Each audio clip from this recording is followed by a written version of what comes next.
महाराष्ट्र में छत्रपति शिवाजी की प्रतिमा गिरने पर प्रधानमंत्री नरेंद्र मोदी ने दिया बयान और कहा कि मैं माफी मांगता हूं। इससे पहले शिंदे, फडणवीस और अजीत पवार भी माफी मांग चुके हैं।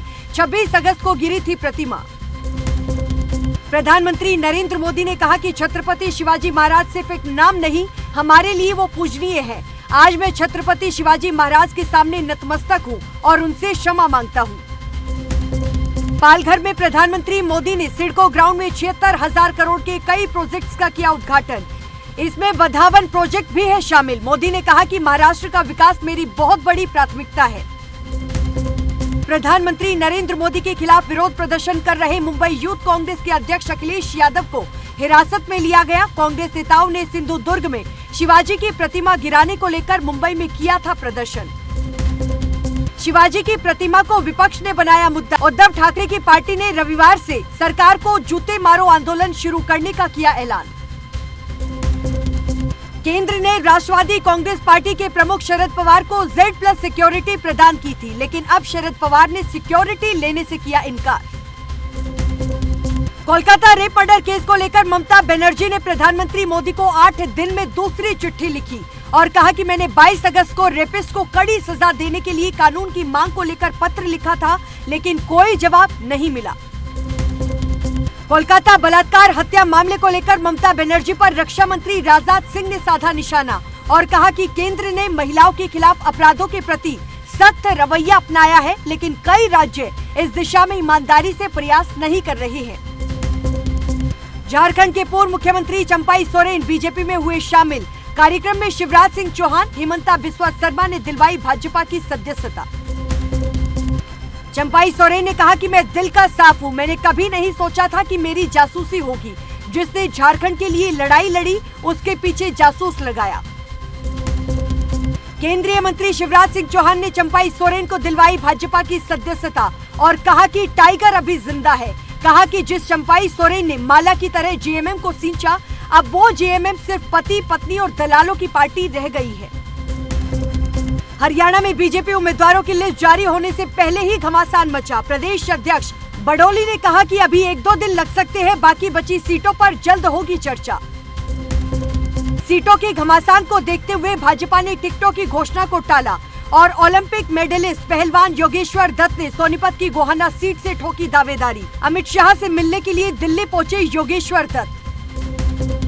हरियाणा बीजेपी प्रदेश अध्यक्ष मोहनलाल बडोली ने किया कंफर्म और कहा कि मुख्यमंत्री नायब सिंह सैनी करनाल की जगह लाडवा से चुनाव लड़ेंगे।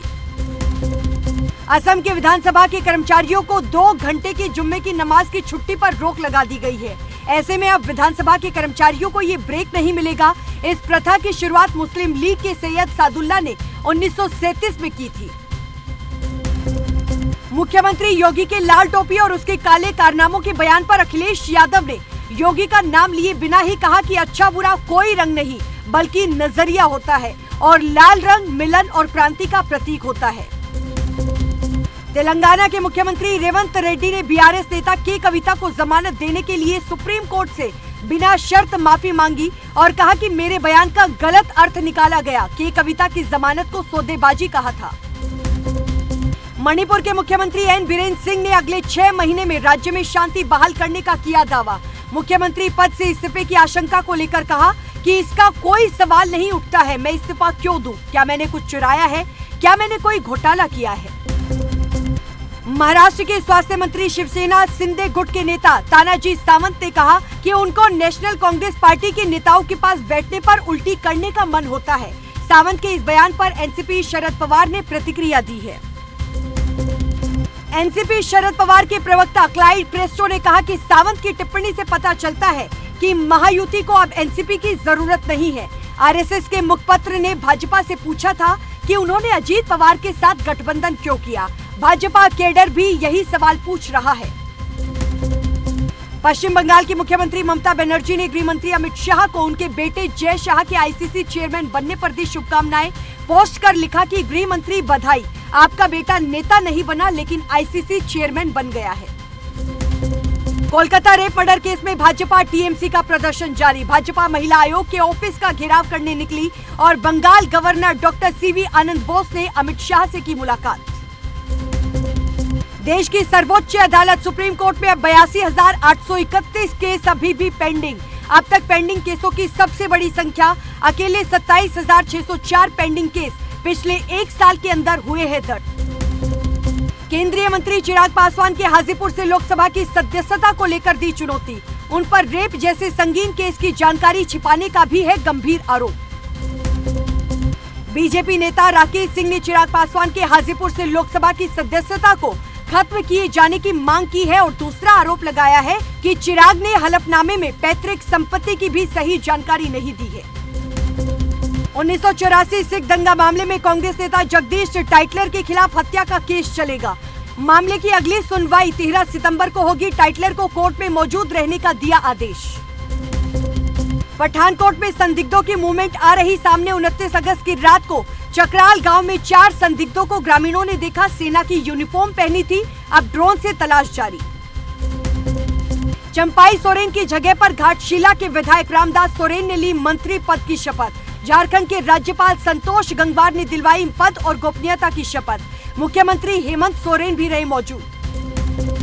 जेल में बंद कुख्यात गैंगस्टर लॉरेंस बिश्नोई का इंटरव्यू लेने वाले पत्रकारों के खिलाफ नहीं की जाएगी कार्रवाई। Chief justice of India DY Chandrachud की अध्यक्षता वाली सुप्रीम कोर्ट ने दिया आदेश। आंध्र प्रदेश में गर्ल्स हॉस्टल के वॉशरूम में मिला हिडन कैमरा। 300 वीडियो और फोटो हुए लीक। आरोपी बीटेक स्टूडेंट ने गर्लफ्रेंड को ब्लैकमेल कर कैमरा लगवाया और पुलिस ने किया गिरफ्तार। गर्ल्स हॉस्टल के वॉशरूम में हिडन कैमरा के बारे में कॉलेज को एक हफ्ते पहले दी थी जानकारी, लेकिन कॉलेज ने इस पर कोई एक्शन नहीं लिया। गुरुवार को छात्राओं ने की नारेबाजी। महाराष्ट्र के कोल्हापुर में छत्रपति शिवाजी महाराज की मूर्ति गिरने के मामले में सिंधुदुर्ग पुलिस ने स्ट्रक्चरल कंसल्टेंट और ठेकेदार चेतन पाटिल को किया गिरफ्तार। कला निदेशालय के डायरेक्टर ने कहा कि 6 फीट की परमिशन थी। नौसेना ने बिना बताए 35 फीट की। पूर्व ट्रेनी आईएएस पूजा खेड़कर का 47% दिव्यांगता का दावा और यूपीएस में आरक्षण के लिए 40% जरूरी। हाईकोर्ट में बोली पूजा खेड़कर की सिर्फ दिव्यांग कैटेगरी वाले अटेम्प्ट्स गिने हैं। ओलंपियन विनेश फोगाट पहुंची गोल्डन टेम्पल और कहा कि आज सपना हुआ पूरा। और साथ ही शिरोमणि गुरुद्वारा प्रबंधक कमेटी ने विनेश फोगाट को किया सम्मानित। हरियाणा और पंजाब में नेशनल इन्वेस्टिगेशन टीम ने दी दबिश। सोनीपत में कम्युनिस्ट नेता पंकज त्यागी के घर टीम पहुंची और दस्तावेज और फोन कब्जे में लेने के साथ पंकज त्यागी को हिरासत में लिया। फिल्म अभिनेत्री और सांसद कंगना रनौत की अपकमिंग फिल्म इमरजेंसी रिलीज होने से पहले ही विवादों में घिरी। सिख समुदाय के लोगों ने किया विरोध। बीजेपी के पूर्व मंत्री हरेंद्र सिंह बब्बू ने कहा कि कंगना जब सांसद नहीं थी तब भी बहुत गंदा बोलती थी। देश का मानसून ट्रैकर अरब सागर में अगस्त में 48 साल बाद तूफान की आशंका। 75 किलोमीटर प्रति घंटा की रफ्तार से हवाएं चलेंगी। कच्छ में घर खाली करवाए गए। विदेश मंत्री एस जयशंकर ने कहा कि पाकिस्तान के साथ बिना किसी रुकावट की बातचीत का युग अब खत्म हो चुका है। हमें हर एक्शन का परिणाम भुगतना पड़ता है।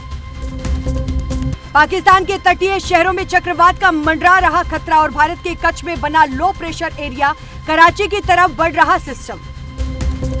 पंजाबी सिंगर सिद्धू मूसेवाला का गीत अटैच हुआ रिलीज और 1 मिनट में 1 लाख व्यू मिले। सिद्धू के प्रशंसक गाने का कर रहे थे बेसब्री से इंतजार। निफ्टी ने लगातार 12 दिन तेजी का रिकॉर्ड बनाया। ये 83 अंक बढ़कर 25,235 के स्तर पर हुआ बंद। 25,268 का रिकॉर्ड स्तर भी छुआ। और आज के लिए इस वीडियो में बस इतना ही। अगर आपको वीडियो पसंद आई हो तो वीडियो को लाइक करें, कमेंट करें, शेयर करें और हाँ, चैनल को सब्सक्राइब करना बिल्कुल ना भूलें। नमस्कार।